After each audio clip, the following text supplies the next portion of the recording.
எனக்கென வந்த தேவதையே சரிபாதி நீ அல்லவா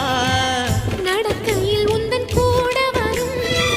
நிழல் போலே நான் அல்லவா கண்ணன் கொண்ட ராதையர ராமன் கொண்ட சீதையர மடி சேர்ந்த பூரதமே மனதில் வீசும் மாருதமே நன்றி சொல்ல உனக்கு வார்த்தை இல்லை எனக்கு நான் தான் மயங்குறேன் என்னுடைய மனச தந்துவிட்ட பிறகும் ஏம்மா கலங்குற நெடுங்காலம் நாம் புரிஞ்ச